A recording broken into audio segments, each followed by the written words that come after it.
Buenas tardes a todos. El día de hoy vamos a revisar un poco sobre lo que es el teorema de Bayes y cómo este está en relación con el pensamiento de detectives famosos como Sherlock Holmes y también en relación con William Oster, padre de la medicina moderna. Es un tema que me había venido llamando la atención hace ya un par de años gracias a mis profesores de medicina interna y a los residentes también de medicina interna con los que roté, que me terminan hablando un poco sobre este tema de cómo es que uno debería pensar la medicina o cuál es una forma efectiva para poder llegar a una conclusión más o menos probable o más válida que otras.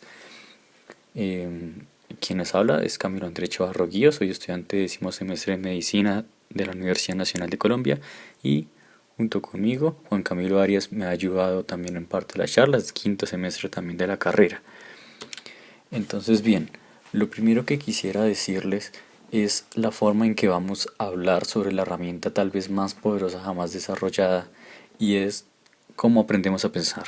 Más allá de las descripciones de Thomas Bayes o Thomas Bayes, es cómo aprendemos a pensar como seres humanos y cómo nuestro cerebro, a medida que se crece y comienza a adquirir experiencias, se retroalimenta en información y siempre trata de tomar entonces decisiones cada vez más detalladas en el campo que sea que nos desenvolvamos. Y por lo tanto, una de las partes fundamentales que quisiera decirles es que el entendimiento detrás de las matemáticas del teorema bayesiano no es aplicable únicamente a la medicina, sino que, en contrario, cada vez más campos de todas las ciencias comienzan a tomar en cuenta estos razonamientos para poder tomar mejores decisiones o mejores conclusiones. Entonces, lo que vamos a hacer es plantearnos una serie de preguntas que vamos a intentar contestar a lo largo de esta charla.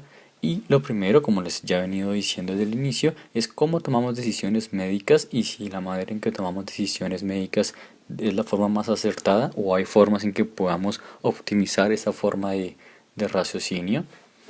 Segundo, es preguntarnos si la forma en que pensamos la medicina y tomamos decisiones sobre ella es la misma forma en que lo hacemos o podríamos hacerla con respecto a las otras formas o los otros campos de nuestras vidas en las que nos desarrollamos. Y otras preguntas, y es quién mató a Ratchet y en dónde quienes quitaron el pulgar a Víctor. Un par de preguntas que tal vez son un poco desconcertantes, pero ya las vamos a contestar en la siguiente diapositiva.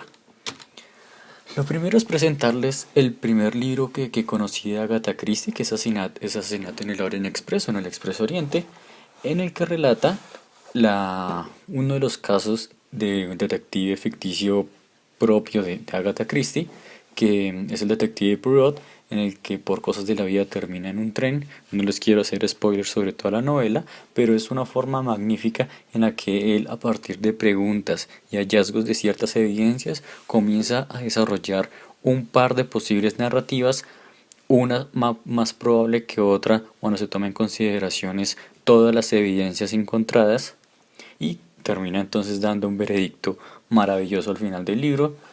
Y pues bueno, no les quiero comentar mucho sobre esa parte, pero sí les quiero entonces mencionar una de las frases del libro en voz del detective, que es: lo imposible no puede haber sucedido, por tanto, lo imposible tiene que ser posible, a pesar de las apariencias. Y entonces va a estar en concordancia con uno de los principios que vamos a ver más adelante y cómo tiene o cómo está en relación con los principios que les he venido a proponer sobre el teorema bayesiano. También les comento un poco sobre este otro cuento, que esta vez es de Sir Arthur Conan Doyle, que es famoso por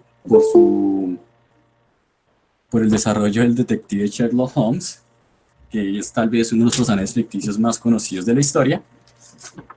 Este detective fue basado a partir de un profesor de medicina de Sir Arthur Conan Doyle, que pues también era médico, un hombre que se dice que era capaz de poder deducir a qué se dedicaba a sus pacientes sin tener que preguntarles absolutamente nada.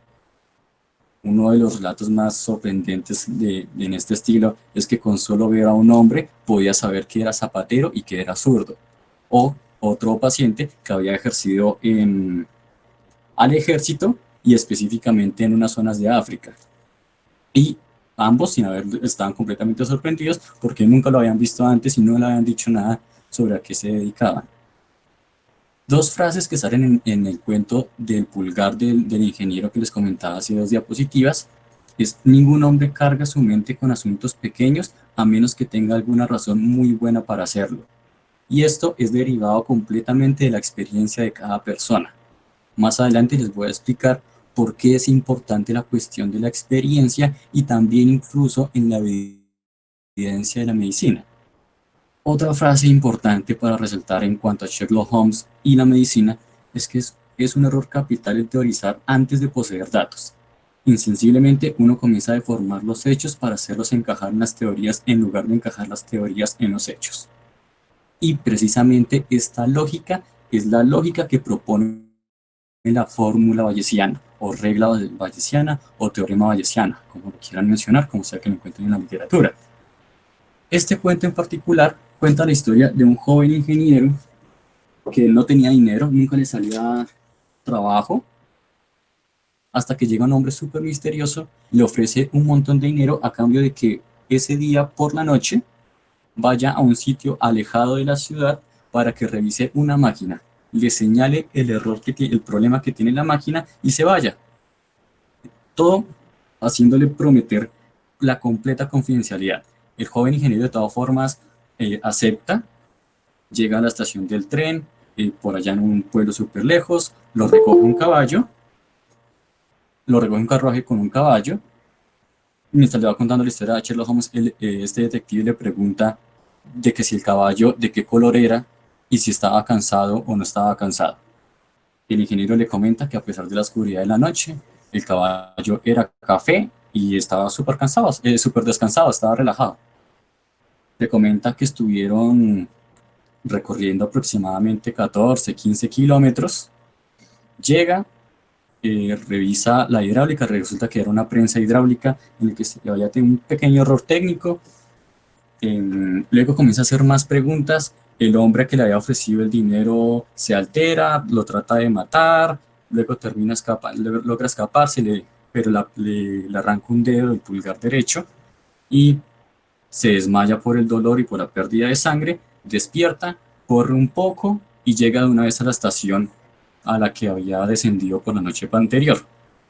Llega entonces otra vez donde el detective Sherlock Holmes y le cuenta toda la historia. Sherlock Holmes de un momento a otro le dice: ya sé, ya sé. Entonces basta ya. Dice: el que le quitó el dedo es el miembro de una banda que se dedica a falsificar monedas en ese territorio. Entonces ya comienzan a buscar como la casa en donde pasó todo eso para atrapar a los criminales. Entonces está con todo el equipo policial y demás, y cada uno de los detectives que lo acompañaban le decían: yo creo que es hacia el norte. El otro decía: yo creo que es hacia el sur, hacia el oriente, hacia el occidente. Y Sherlock Holmes les dice: todos ustedes están equivocados. Les dice: no, venga, pero ¿por qué? Porque resulta que el caballo no estaba descansado. Eso quiere decir que recorrió 12 kilómetros, 6 de ida, 6 de vuelta, y por eso al inicio el caballo estaba descansado, porque no había recorrido nada, y por eso este hombre, al momento de desmayarse y volver a despertar, estaba cerca de la estación del tren. Entonces logran hallar la casa en donde se falsificaban las monedas, no logran atrapar a los criminales, pero todos resultan asombrados por la forma tan simple y rápida de que este detective famoso logra discernir quién ha sido el culpable de haberle arrancado el dedo al ingeniero. Entonces, quiero que tengan en cuenta que lo que el detective Sherlock Holmes, Poirot, todos los otros detectives de las novelas famosas no se dedican a hacer conjeturas, ¿sí? Sino que todos mantienen el mismo razonamiento de encontrar a partir de sus hallazgos o a partir de las entrevistas de los testigos cuál es la causa más probable que haya hecho toda esta narrativa. Y es precisamente eso lo que hacemos nosotros como médicos durante el proceso del razonamiento diagnóstico. Bueno, me presento otra vez, Juan Camilo Arias Botero. Y bueno, pensar, un proceso semiconsciente. ¿Por qué escribí esto? ¿Por qué habré dicho esto? Primero, digamos, ¿qué es pensar? Y vayamos a la RAE. Según la RAE, es una forma de formar o asociar conceptos, representaciones o juicios en la mente. Y resulta que todo el tiempo pensamos, incluso los detectives dentro de la literatura, para crear sus teorías, pensaban. Entonces, digamos, a cada momento estamos pensando, tal vez no cuando nos enamoramos, pero digamos que no somos conscientes del gran bagaje que hay detrás de esos procesos. Incluso, cuando ahorita les dije, cuando nos enamoramos, alguno pudo haber recordado un momento en que todas sus neuronas se devolvieron para un momento en el pasado para recordar cómo una muchacha lo rechazó. Y bueno, ese proceso era muy complejo, pero nunca lo consideró. Entonces, digamos que el recuerdo, como que les acabo de decir, no es el único proceso complejo del pensamiento. La sola idea de cómo analizamos los enunciados y cómo lo respondemos es muy compleja. Incluso, bueno, hay algunos estudios que entonces lo pueden centrar en tres modos de razonamiento. Un modelo lineal, un modelo bayesiano y un modelo algorítmico. El modelo lineal es asociado con el modelo causal, o sea, la causa. Yo abro una nevera y el bombillito que tiene la nevera para poder ver lo que hay dentro se enciende. Causa y efecto. El otro modelo es el algorítmico.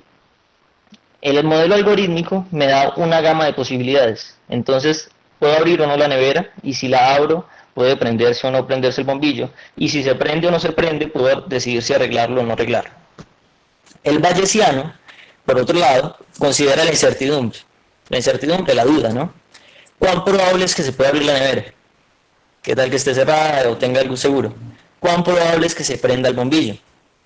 Y si pasa eso, ¿cuán probable sería que pueda cambiar?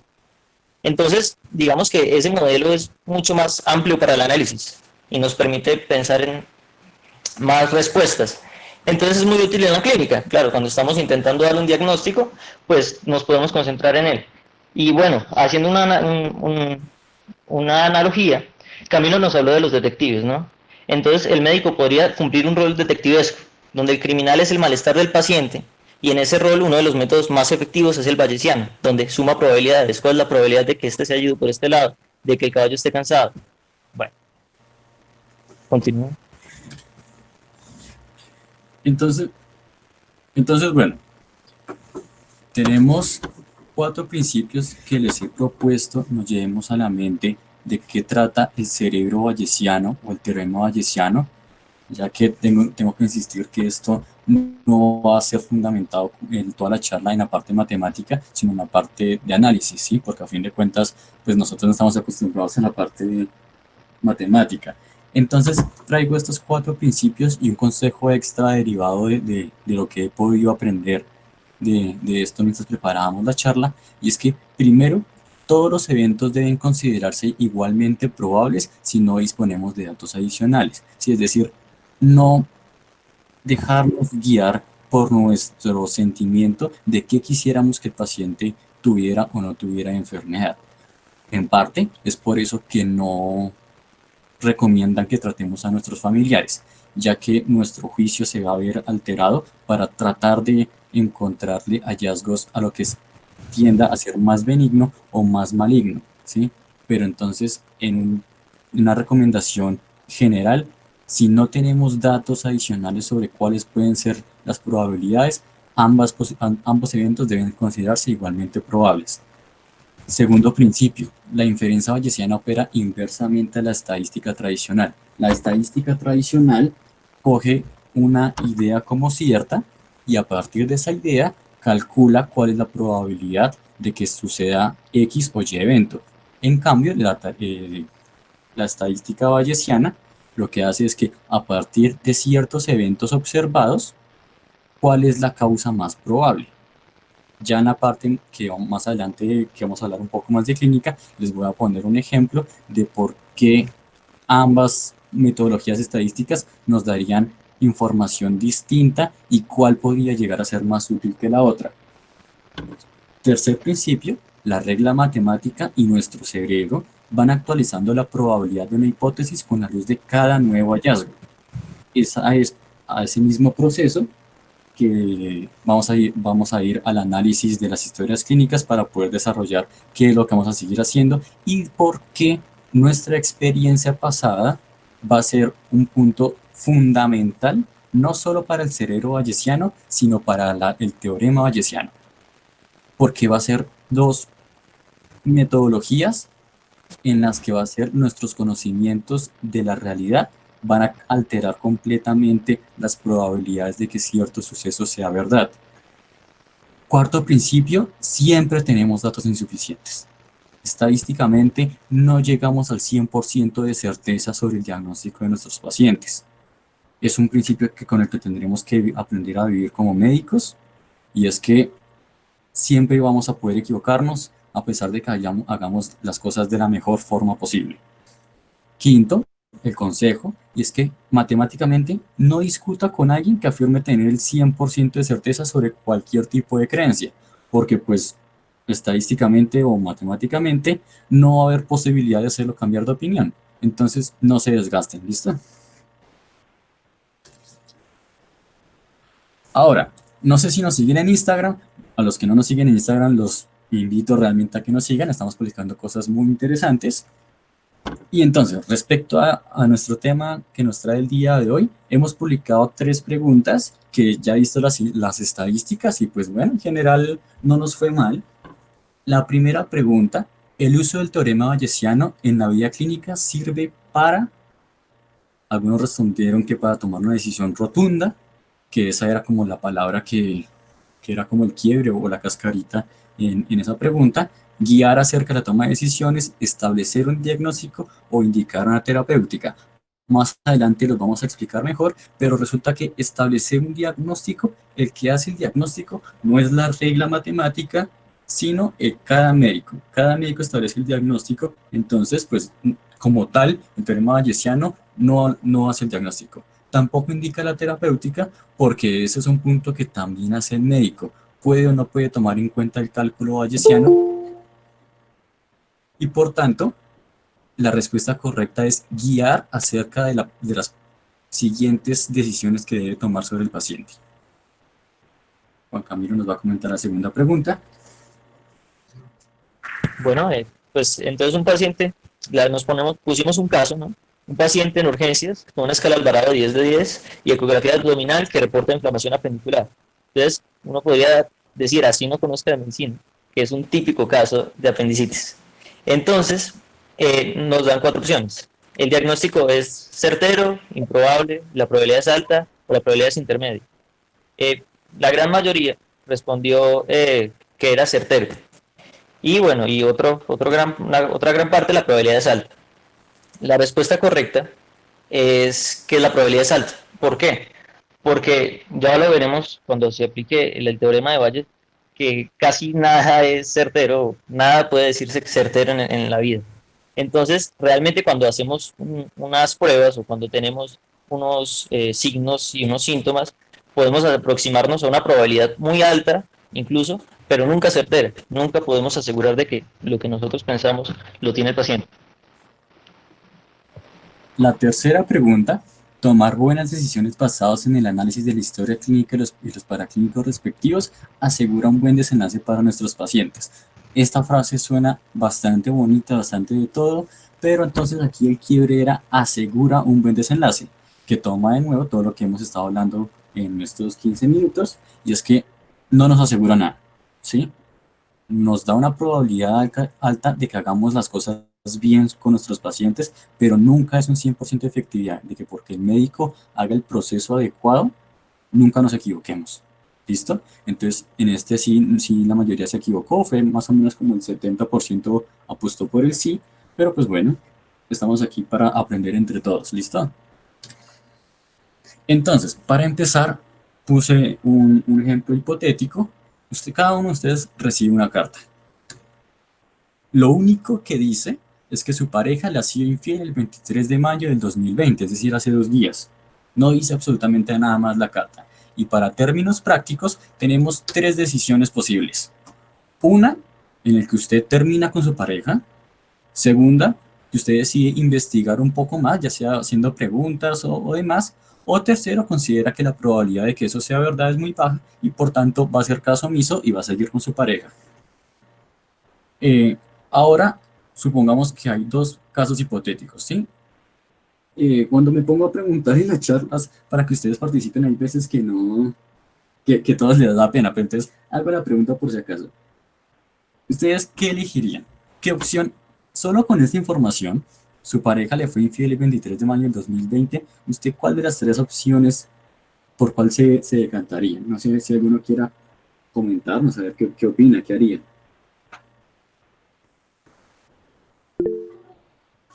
Carlos Medina dice investigar. Jonathan, investigar.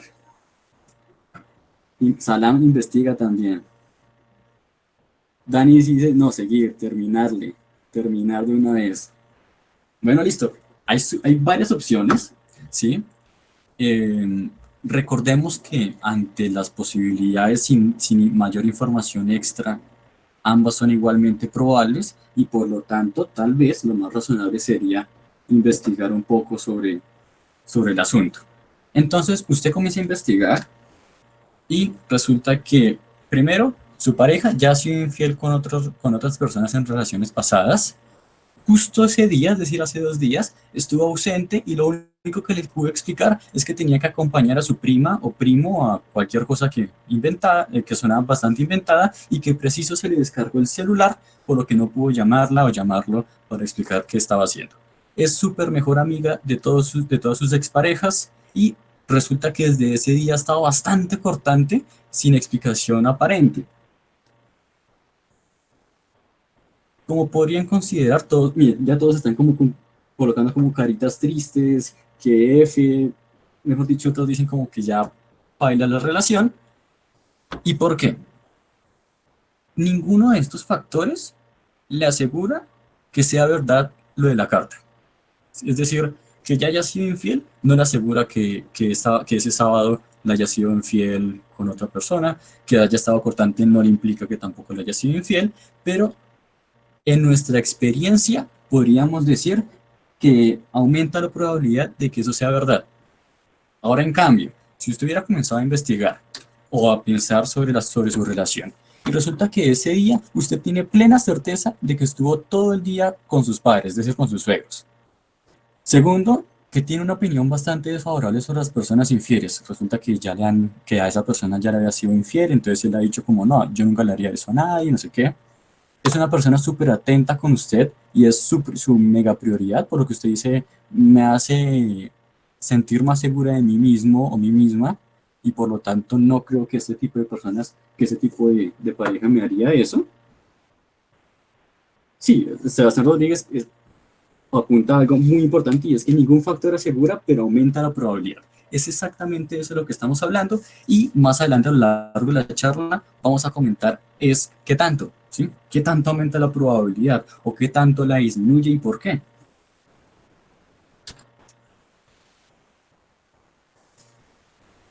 Bueno, entonces estábamos hablando del razonamiento bayesiano, ¿no? Lo que les acaba de decir Camilo es un razonamiento bayesiano.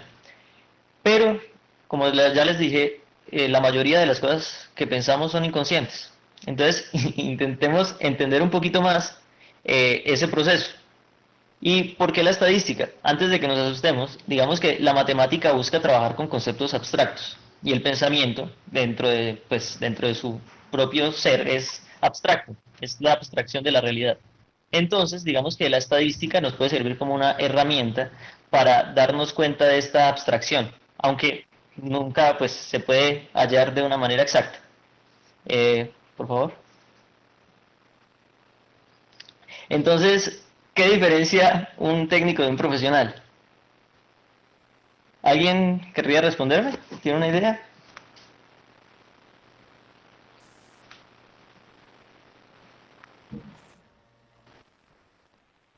Pues tal vez que el técnico, digamos que el técnico se dedica más a la parte práctica y no profundiza tanto en el por qué se llega a esa parte práctica.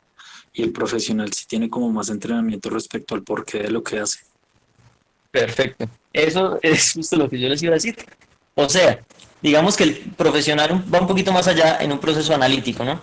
Para hacer bien las cosas en diferentes situaciones. Entonces, ¿qué es lo que diferencia ese pensamiento analítico? Y lo que nos va a servir a nosotros, ahorita que les puedo hablar de la estadística, es entender un poquito más qué pasa por detrás de ese proceso práctico tan común que es el diagnóstico, bueno, o cualquier problema de probabilidades que tengamos en nuestra vida. Seguimos.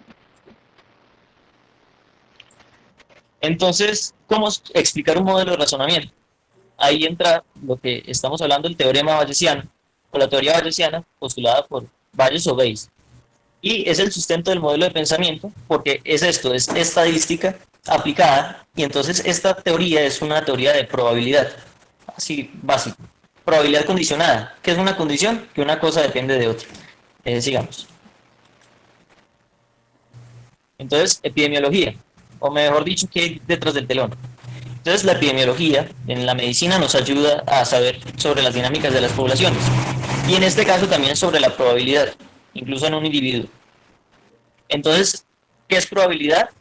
La probabilidad es la posibilidad de que un caso al azar, entonces, digamos en la fórmula, si podemos ver ahí, es el número de casos favorables, un caso al azar que queremos, pase sobre un número de casos totales posibles.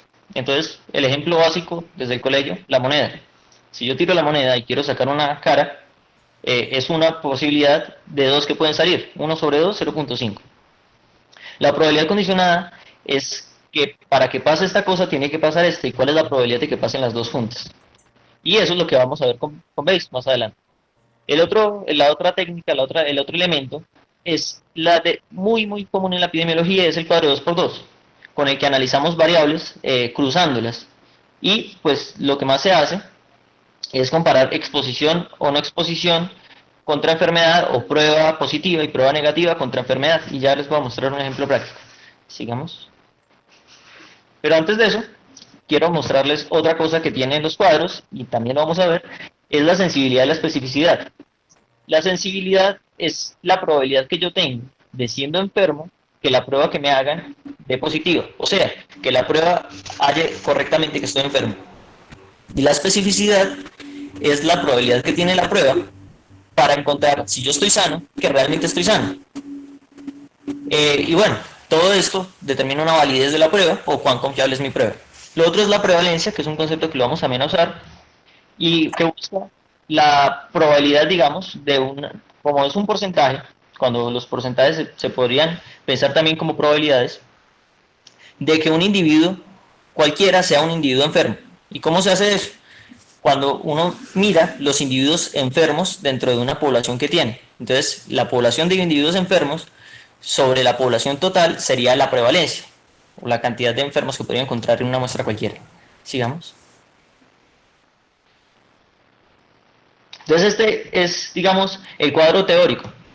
Ahí pues no nos dice nada, ¿no? Pero nos da una idea del cuadro de 2x2, cómo es que funciona. Entonces vemos arriba una variable presente y una variable ausente, y a la izquierda una variable presente y una variable ausente.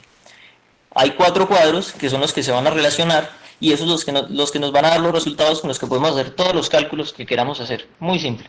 Sigamos. Entonces acá está el ejemplo práctico. Digamos que tenemos una población de 25.250, y dentro de ellos les hacemos una prueba para ver una enfermedad con una prevalencia, les diré la probabilidad de que haya una persona enferma, del 5%. O sea, el 5% de la población está normalmente enferma, o es lo que creemos. Y ahora vamos a mirar la sensibilidad. Entonces la sensibilidad, como les decía, era la probabilidad de que un enfermo realmente sí esté enfermo, pues sí aparezca como enfermo en la prueba. Entonces se pone enfermos positivos, que estaría en el cuadro, dentro de los 4 cuadritos, a la izquierda arriba, sobre los enfermos totales, que serían los 2 cuadros de arriba hacia abajo de la izquierda. Y eso me da un 0,99. Digamos, pasándolo a una probabilidad, podríamos decir que es un 99% de probabilidades de que si me haya enfermo, me encuentre positivo. Y la especificidad, lo que dijimos ya con los sanos, entonces se buscan al contrario, los sanos negativos sobre los sanos totales, que sería 20.000 sobre 20.200, que me da también 0.99. O sea, una sensibilidad de 0,99 o del 99%, y una especificidad del 99%. Se ve perfecta esa prueba. Y bueno, el valor predictivo positivo es una medida alterna que usamos para ver si yo salgo positivo en la prueba, cuál es la probabilidad de que realmente esa prueba positiva sí sea correcta. Y bueno, con eso me daría un 0,96. O sea, 96% de probabilidad de que sí. Se ve muy confiable la prueba. Sigamos. Pero acá entra Valles. La fórmula. Entonces, Valles estudió una vaina que era la probabilidad condicional. Entonces, digamos, esa barrita que ven luego de la A, de la izquierda a derecha mirando, se llama dado que. Entonces, la P es probabilidad. Ajá, gracias. La probabilidad de que A pase, dado que pasó B. Eso es lo que se basa toda la fórmula de Bayes. Y no quiero que nos compliquemos mucho con todas esas letras, porque el sentido de esta charla no es meternos matemática a lo loco, sino matemática simple, fácil, que nos sirva para aprender y no para complicarnos la vida. Solo un dato especial, y es que dentro de la fórmula general, hay una probabilidad en la parte de arriba, probabilidad de que pase A inicial, que está solita. ¿Podría señalarla, Camilo? Esa de ahí es la probabilidad de que pase A, o sea, un suceso inicial, que es lo que estamos buscando. Digamos, en medicina buscaríamos enfermedad dentro de todas las probabilidades que hay. Pero resulta que esa probabilidad en medicina no la sabemos. Podemos estimarla. Digamos, la prevalencia, como ya les dije, como es una proporción, podría volverse una posibilidad. Entonces podríamos decir, bueno, es posible que el 5%, que sea parte del 5%, pero realmente es subjetivo y depende de la intuición del profesional clínico que esté atendiendo al paciente. Continuamos. Entonces, ejemplos de aplicación. La evaluación de la prueba de diagnóstico. Entonces, ahora sí vemos la sensibilidad y la especificidad. ¿Qué pasa aquí? En la fórmula, digamos que ahora cambió la letrica, ¿no? Ya no es la A, sino es una E, y ya no es la B, sino un positivo. Entonces, la E significa enfermo, y el más es positivo de la prueba. Entonces, la probabilidad de que esté enfermo, dado que salió positivo. Eso, en otras palabras, y cambiando todo ese chorrero de letras que hay arriba, lo podríamos convertir a la fórmula de abajo, el valor predictivo positivo. O sea, la probabilidad de que si salgo positivo realmente esté diciendo la verdad. Entonces, la fórmula que se plantea es sensibilidad por prevalencia sobre sensibilidad por prevalencia más 1 menos especificidad por 1 menos prevalencia. Una fórmula que usted se la puede guardar donde quiera cuando necesite hacer este ejercicio, este teorema. Sigamos. Entonces, digamos, ya les dije la teoría, pasemos a la práctica. Podemos hacerlo. Entonces, ya vamos a usar los mismos datos que nos dio la tabla anterior, donde nos decía que la sensibilidad era del 99%, pero como no podemos ponerlo en porcentaje, sino tenemos que ponerlo en decimales, 0,99. La prevalencia del 5%, pero lo mismo, como tenemos que ponerlos en decimales, lo dividimos entre 100 y nos da 0,05. Bueno, abajo se reemplaza también sensibilidad, prevalencia, se resta 1 menos la especificidad, que también dijimos que era del 99%, y se le resta 1 menos la prevalencia. Les ahorro el trabajo matemático, y el resultado da 0,8389, casi, pues, aproximado, 0,84. Entonces, ahora el valor predictivo positivo pasó de ser 0,96 a ser 0,84. Raro, ¿no? ¿Por qué? Por la prevalencia. Y Camilo lo explicará más adelante, pero entonces nos cambia todo el concepto que teníamos antes, desde, digamos, cuando les presenté el cuadro 2×2, es una estadística básica, no piensa bayesianamente. Cuando cambiamos a este modelo bayesiano y vemos ahora el valor predictivo positivo, o sea, la probabilidad de que si salí positivo realmente está enfermo, ya me bajó muchísimo, de 0,84, y si me va, y se los aseguro, si no es el 0,05%, el 0,05% de prevalencia, el 0,05, perdón, o el 5% de prevalencia es alto, digamos, el SIDA, el SIDA es como, no, el sífilis es como 4,7. Entonces, vamos a ver que todas las fórmulas se nos van a ver dañadas totalmente. Entonces, por eso es que es importante, muy importante, la teoría bayesiana. porque nos va a cambiar el valor predictivo positivo y realmente vamos a tomar decisiones sin estar tan seguros o con mucha alta probabilidad de cometer un error. Continuemos.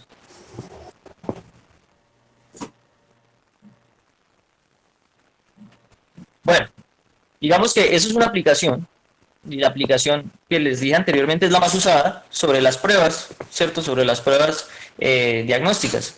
Y para evaluar esta aplicación también hay otro modelo. Hay muchas fórmulas que son derivadas de otras fórmulas, entonces del teorema de Bayes se derivaron otras fórmulas, y esta es mucho más simple, en donde se ven los momios iniciales por LR, que es la razón de verosimilitud, que mide digamos, hace todo este proceso de Bayes, pero metido en una fórmula. Entonces mide esta veracidad de las pruebas igual a los momios finales. ¿Qué es un momio? Entonces, un momio es otra medida de posibilidad. Es parecida a la probabilidad, pero no. Porque en vez de decir los casos positivos sobre los casos totales, dice los casos positivos sobre los casos negativos. O sea, volvamos a la moneda. Si yo tiro la moneda y quiero que salga cara, es una posibilidad, pongo el 1 arriba, pero la otra posibilidad es que salga sello, que es un 1. Y entonces si divido 1 sobre 1, es 1, y en cambio en porcentaje, en probabilidad, perdón, sería 0,5. Cambio todo. Entonces, afortunadamente tenemos el modo de convertirlo. La probabilidad es igual a momio sobre 1 más momio, o si queremos convertirlo al contrario, que ya, es momio, momio es igual a probabilidad sobre 1 menos probabilidad. Bueno, entonces la razón de verosimilitud la vemos ahí. Es sensibilidad sobre 1 menos especificidad si es positiva. O sea, si salí positivo, lo que me va a decir esa veracidad de la prueba es LR positivo, y LR negativo es si salí negativo, lo que me va a medir la veracidad es 1 menos sensibilidad sobre especificidad. Entonces, con esto puedo hacer lo mismo, el mismo proceso, convertir con una probabilidad inicial, puede ser la prevalencia, o puede ser una probabilidad que yo haga tras dar un examen físico o una historia clínica. Entonces yo digo, bueno, puede tener una probabilidad del 5% también como la prevalencia, y si tuviera una probabilidad del 5% como la prevalencia, con la misma sensibilidad y la misma especificidad, me tiene que dar el mismo resultado. Eso es solo para que una forma de hacerlo más fácil. Sigamos. Y bueno, el teorema en medicina. ¿Para qué? Entonces, realmente, el teorema como tal, el razonamiento, no solo abarca la medicina, sino muchas más ramas, pero el teorema como tal se usa principalmente para determinar relaciones, ¿no? Relaciones probabilísticas. Entonces, entre la enfermedad y los signos y síntomas, cuán probable es que yo tenga la enfermedad y tenga este síntoma, o cuál es probable que por este síntoma tenga la enfermedad, o la enfermedad y la prueba diagnóstica, como fue lo que ya les mostré en el teorema como tal. Y bueno, y lo otro es la sustentación ética de la toma de decisiones. ¿Por qué? Porque resulta que los médicos no actuamos como nos dé la gana, estamos bajo un comité. Y para un comité tenemos también que sustentar nuestras acciones. Y el teorema de Bayes se plantea como una muy buena opción para sustentar las decisiones que tomamos, basadas en probabilidades muy certeras. Sigamos. Bueno, entonces ahora uno dice como, bueno, listo, si han podido entender un poquito sobre qué es lo que hay detrás y cómo se llegaron a estas conclusiones matemáticas, estarían igual de fascinados que yo cuando lo escuché por primera vez. Pero también uno se pregunta como, bueno, ¿y esto cómo me hace mejor médico? Porque la idea de estas charlas es que uno puede aprender a ser mejor médico cada día. Entonces, bueno, les voy a plantear dos casos en los que en serio traté de meterle toda la creatividad que pude para hacerlo de una forma más dinámica de poder entender los conceptos. Entonces, primer caso. Imagínense que hay un hospital en el que está haciendo un experimento. Llega una mujer al consultorio A, le dice que su motivo de consulta es dolor hipogástrico. El doctor A hace un diagnóstico de infección de vías urinarias no complicada, le da su tratamiento antibiótico y la mandaría para la casa. Justo después, esa mujer va al consultorio B, le pregunta por el motivo de consulta y comienza a ampliar su historia clínica. Resulta que tenía ardor al orinar, tenía tenesmo vesical, ya había tenido infecciones urinarias en el último año, 1 o 2 veces, sus signos vitales están normales, el examen físico normal, Y este doctor B también hace un diagnóstico de infección de vías urinarias no complicada, le da su antibiótico y también la mandaría para la casa. Imaginémonos que este experimento lo hacen 999 veces más, es decir, con 999 pacientes distintos en los que van al médico A y justo después va al médico B. Les planteo entonces las preguntas. ¿A cuál doctor creen que le iría mejor? Le iría mejor en cuanto a los resultados de la asertividad diagnóstica sobre esos 1000 pacientes. ¿Por qué un interrogatorio ampliado cambia las probabilidades diagnósticas? ¿Las cambia para bien? ¿Las cambia para mal? ¿Y si el médico B tendría fallas diagnósticas? No sé si alguno quiera compartir con nosotros sus apreciaciones sobre estas preguntas.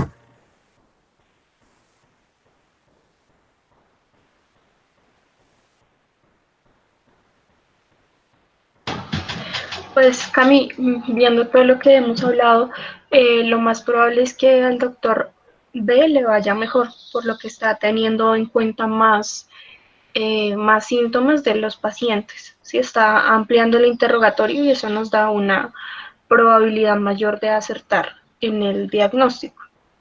Y claro, el médico B puede llegar a tener fallas diagnósticas, porque tener digamos que la posibilidad, tener una mayor posibilidad de acertar no nos descarta la falla.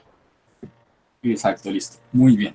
Entonces, a eso era lo que trataba de guiar y es esta parte en la que tiene sentido en el título la parte de William Osler, en la que hablaba que la historia clínica es fundamental para conocer al paciente y conocer la enfermedad que puede tener el paciente.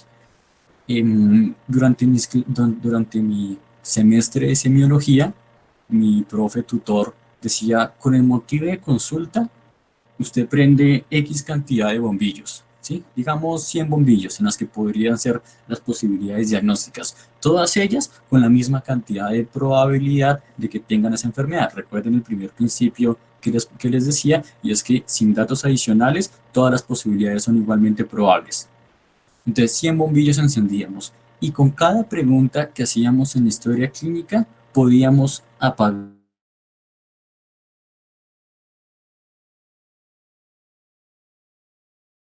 práctica, pudiéramos enfocar nuestros siguientes pasos diagnósticos hacia una cantidad menor de bombillos encendidos.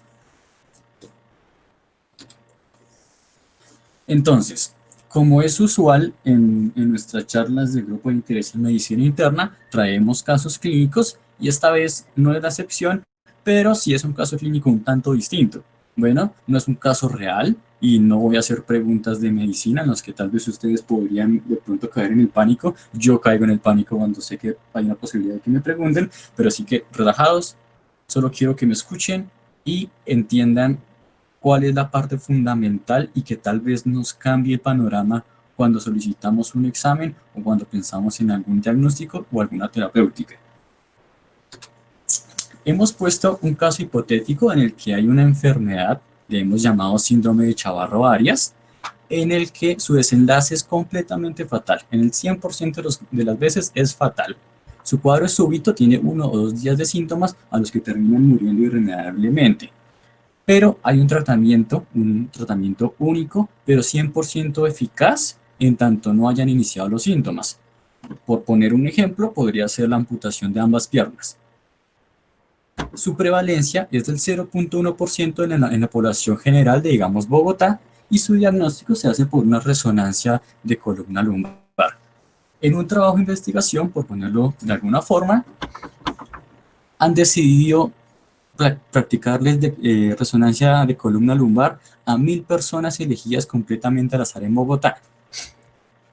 Si a una persona le dijeran, usted ha salido positivo, la persona obviamente caería en bastante angustia y le preguntaría al investigador o al doctor cuál es la probabilidad entonces de que tenga la enfermedad. Y el médico le dice, el examen detectará correctamente al 99% de las personas enfermas, es decir, una sensibilidad del 99%, y al 1% incorrectamente que no tienen enfermedad, es decir, una especificidad del 99%. Pero, ¿ustedes creerían que este dato ¿le funciona a esa persona que la saliva normal? Yo diría que no. Es decir, pues a mí no me importa que ese examen sea súper bueno o no, yo necesito saber si estoy enfermo o no. A eso es lo que iba al principio cuando les decía la línea que toma la estadística bayesiana en contra de la línea que toma la estadística tradicional. La estadística tradicional le diría, X enfermedad se desarrolla con X síntoma en el 92% de las veces, por poner un ejemplo. Es decir, la viruela. La viruela presenta en el 90% de las veces con manchas en la piel. Usted llega a un consultorio con manchas en la piel y el médico le dice, las personas que tienen viruela se presentan en el 90% de las veces con manchas. ¿Le sirve a usted realmente ese dato? Ese dato realmente no le sirve. El dato que le sirve es decir, de la gente que tiene manchas en la piel, ¿qué porcentaje de esa gente es por viruela? ¿Sí? ¿Y cuál otro es por varicela? Ese es el dato que nos parece importante. Entonces, para el paciente no es importante. Entonces, vamos a ver que ese examen, a pesar de que suene muy bonito y todo, porque tiene una sensibilidad 99 y una especificidad 99, que cualquiera diría, qué gran examen, tiene sus fallas en la práctica real en cuanto a un dato aislado no puede decir mucho sobre una enfermedad o sobre una persona con un resultado normal. Entonces, ¿cuál es la probabilidad de que tiene una persona de tener esa enfermedad, el síndrome de Chavarro-Arias, antes de realización del examen? ¿Alguno me quisiera decir? Porque el hijo sí me puede... No sé si sea la prevalencia. La prevalencia. No sé si... Sí. Bueno, listo. Entonces, la probabilidad de que tenga la enfermedad antes de un examen, difícil de calcular, pero es un muy buen punto de partida, como dijo Elkin, la prevalencia de la enfermedad en esa población, que habíamos quedado que era el 0.1%. Si le aplicamos una prueba a una persona al azar y ese examen, es decir, la resonancia lumbar, resulta positivo, ¿cuál es la nueva probabilidad de que esa persona tenga la enfermedad?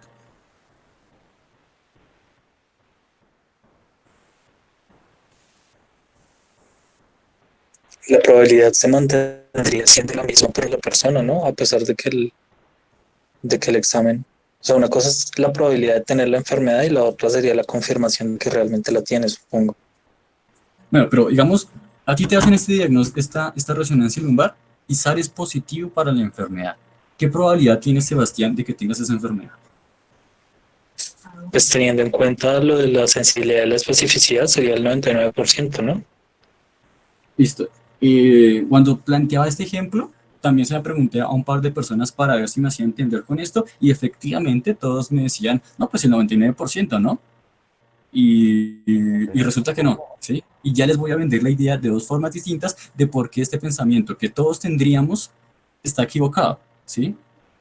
Y va a ser este punto el que me parece más fundamental en esta parte de la charla, de por qué cuando encontremos un paraclínico anormal, qué tan probable es que ese paraclínico nos esté confirmando una enfermedad. Entonces, les cuento que la posibilidad de una persona de tener la enfermedad con un examen de resonancia positivo es del 9%. Y se les voy a tratar de venderles esa idea con dos formas distintas. La primera es con el cálculo del teorema bayesiano. Esta es la misma fórmula que nos mostraba Juan Camilo hace un momento, solo que expresada en distintos términos, pero es la misma ecuación. Y entonces hemos aplicado los términos de su sensibilidad, de su prevalencia, de su especificidad, de nuevo su prevalencia según la ecuación que nos comentaba ahorita Juan Camilo. Y haciendo todas estas cuentas, y si ustedes me creen en lo que les digo, da un total del 0.0901 o en términos aproximados, sin porcentaje, del 9%. Ustedes me podrían decir, no, pues seguramente, posiblemente Camilo me esté mintiendo, ¿sí? Pero entonces les voy a mostrar de una forma, digamos, un poco más sencilla para que entiendan que no es descabellado y que realmente estas cuentas matemáticas fueron un descubrimiento, pero pero el sentido común ya no nos podría decir si nos hubiéramos sentado un poquito a pensar un poco de lo que estamos hablando con estos paraclínicos. Entonces, yo creo que posiblemente todos estemos así preguntándonos como, venga, ¿y esa ecuación qué es? ¿Será que sí puedo llegar a esa conclusión del 9% sin aplicar la fórmula? Por supuesto. Entonces, si ustedes me creen, ahí hay 1000 puntos, ¿sí? Hagamos cuenta que cada punto es una persona y tenemos entonces a 1000 personas de una población, como decíamos al inicio del caso clínico, en Bogotá, que fueron las 1000 personas a las que le practicamos la resonancia magnética. Una prevalencia del 0.1% significa que 1 en 1000 personas está enferma o es probable encontrar el enfermo. Va a ser ese punto rojo, ¿listos? Pero resulta, y acuérdense que tiene una especificidad del 99%, es decir, una persona en 100 estando sana va a tener un examen positivo o un examen anormal. Es decir, que en 1000 personas, 10 personas estando sanas tienen el examen anormal. Para eso coloqué entonces los puntos verdes. Entonces, de 1000 personas, ¿cuánta gente tenemos con el examen positivo o el examen anormal? 11 personas, ¿sí? Y que según la prevalencia, podríamos decir que de esas 11 personas, una está enferma. Entonces, ponemos ahí a las 11 personas con puntos amarillos porque tienen un examen anormal, pero no sabemos si están realmente enfermas. ¿De acuerdo? Pero sabemos que al menos uno está enfermo.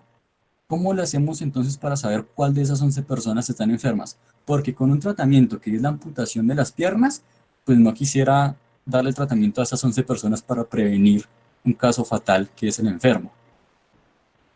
Entonces, lo que yo les complico, que esa imagen me marea, sí, la verdad a mí también, pero pues un poco difícil no ver cómo. Entonces, lo que les propuse es que hagamos otra resonancia, ¿sí? Le hacemos otra resonancia a estas 11 personas. Y encontramos entonces, dados los principios, que una persona sana, digamos que esa resonancia se la hicimos en un laboratorio distinto y demás, hay una probabilidad increíblemente baja que una persona sana presente 2 veces el examen anormal.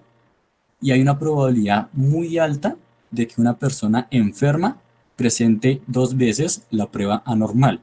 Con estos dos principios encontramos otra vez la misma fórmula del mismo examen, es decir, una sensibilidad del 99% y una especificidad del 99%, pero ojo acá, aquí la prevalencia ya ha cambiado porque ya no usamos la prevalencia para la población general, que era del 0.1%, sino que aplicamos la nueva prevalencia de una persona enferma por cada 11, ¿sí? Que es una probabilidad del 9%, es decir, 0.09.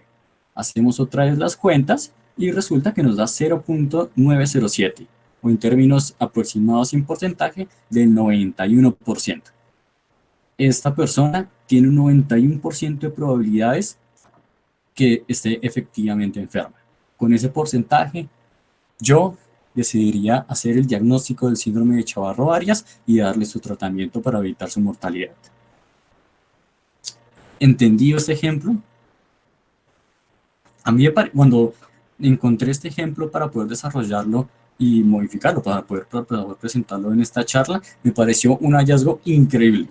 No me esperaba estas cuentas y yo también pensaba que ante un examen anormal pues tenía una probabilidad de una vez del 99%, pero como pueden ver, la sensibilidad y especificidad de la prueba muy buena y todo, pero cuando se aplica a mucha gente da lugares a diagnósticos erróneos o a posibles diagnósticos erróneos. Entonces, ¿en qué momento hago un diagnóstico de determinada enfermedad y en qué momento le doy su tratamiento? ¿Sí? Son dos preguntas brutalmente importantes para nuestra vida diaria como futuros médicos. Entonces añadimos... Bueno, disculpen. Dani, te perdiste. ¿En qué parte te perdiste? No te preocupes, cuéntame. En la parte de los punticos verdes. No entiendo por qué salen punticos verdes. Porque tiene una especificidad de la prueba, ¿sí? Una especificidad del 99% nos quiere decir que el 1% de las veces va a dar positivo para gente sana. Sí, esa es la definición, por decirlo de alguna forma, de la especificidad. Ah, listo. Ahora sí, ya entendí. Gracias. Entonces encontré este artículo, es de la revista de Pediatría de Atención Primaria, que explica de una forma muy sencilla, el artículo es bastante corto para que le interese, sobre los términos más fundamentales para comprender un paraclínico. Y habla entonces de estos dos términos, que es el umbral de la prueba y el umbral de tratamiento. Para los que han pasado de rotación con el profe Saavedra en infectología de la Universidad Nacional, saben que estos términos son de todos los días y que uno está perdido si no sabe qué está hablando. Entonces, ¿qué es el umbral de la prueba? Es el momento probabilístico en el que es tan baja una persona de tener X sospecha de enfermedad, en los que añadirle la realización de más pruebas más pruebas diagnósticas, ya no me va ni a aumentar ni a disminuir significativamente la probabilidad que tenga la enfermedad. Es decir, piense en otra cosa porque ese diagnóstico probablemente no es. Y el umbral de tratamiento es el momento probabilístico en el que es tan alta la posibilidad que la persona tenga X enfermedad, que lo mejor es dar por sentado que tiene el diagnóstico para poder iniciar su tratamiento. Entonces, ¿usted en qué momento haría el diagnóstico, o sea, con qué porcentaje probabilístico haría el diagnóstico de una meningitis? ¿Alguno tiene una idea?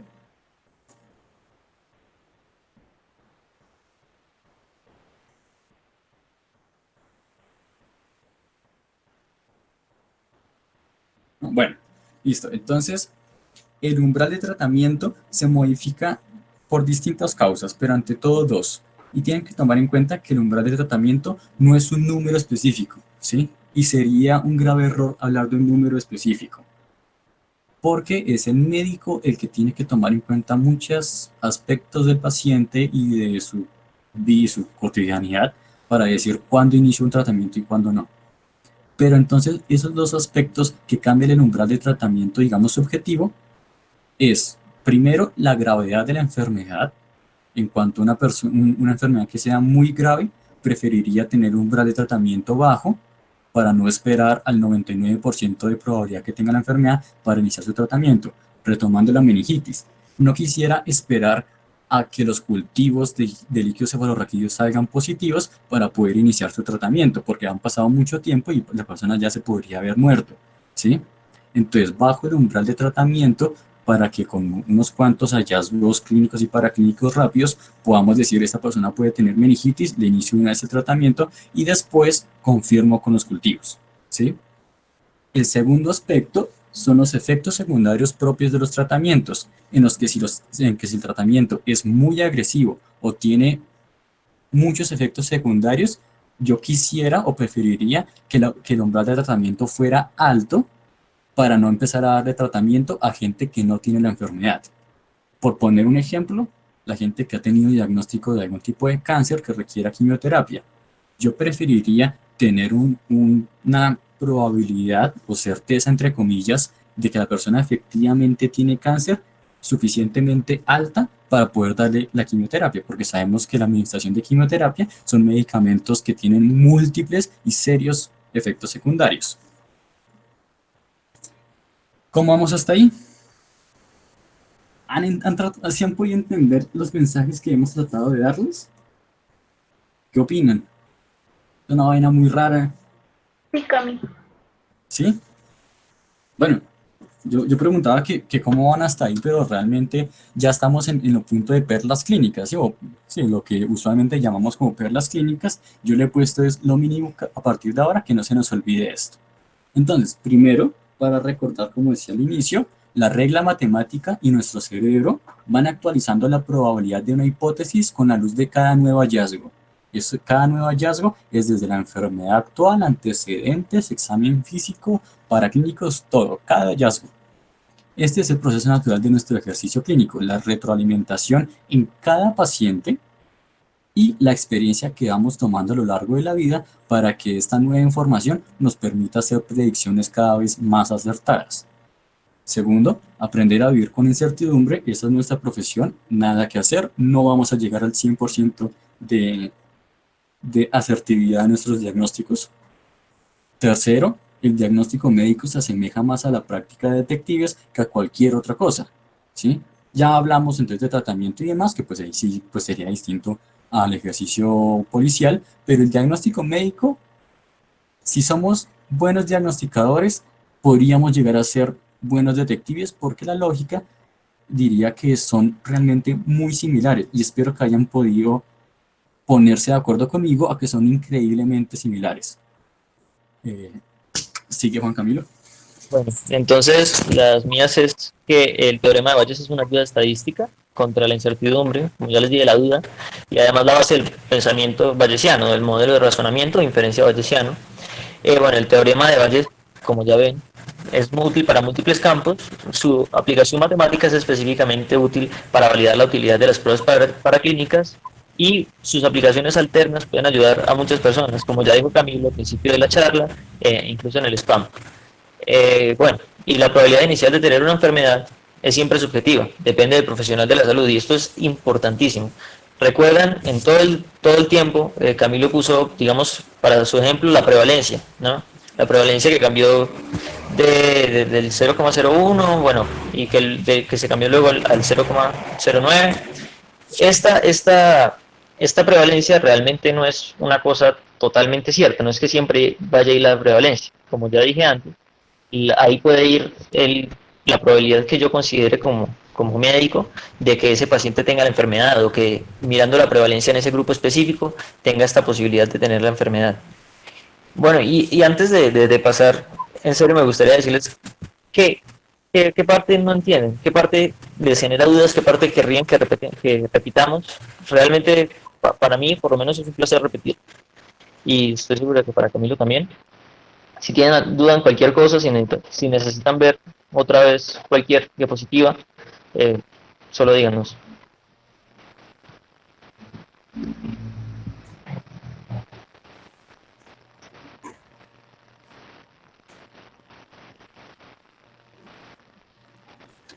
Con confianza.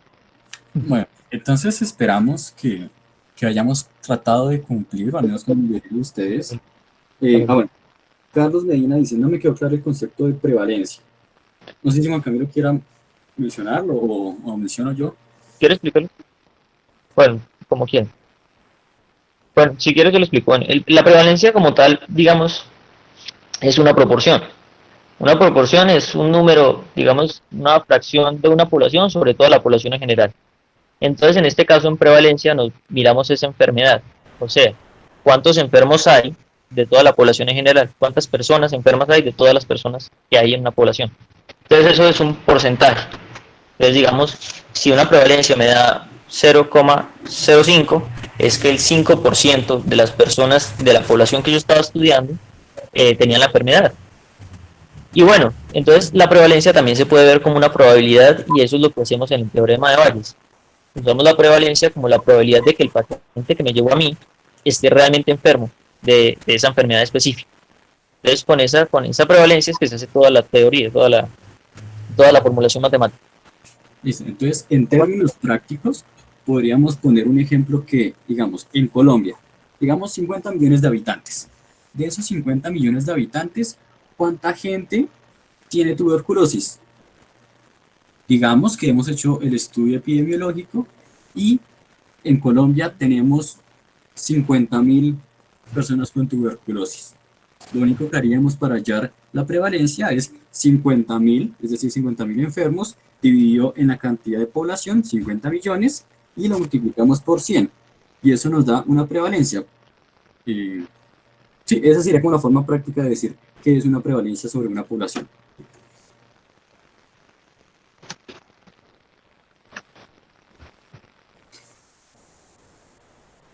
Entonces, pues nada, listo.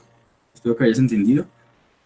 Y pues nada, espero que hayamos podido venderles la idea de que pensar bayesianamente nos va a permitir darle más importancia cada vez a los hallazgos que vamos teniendo y a la experiencia que vamos adquiriendo para cada vez tomar mejores decisiones. Porque a fin de cuentas las decisiones se tienen que tomar en la medicina basada en la evidencia, pero las mejores decisiones también toman en cuenta los hallazgos propios de cada paciente.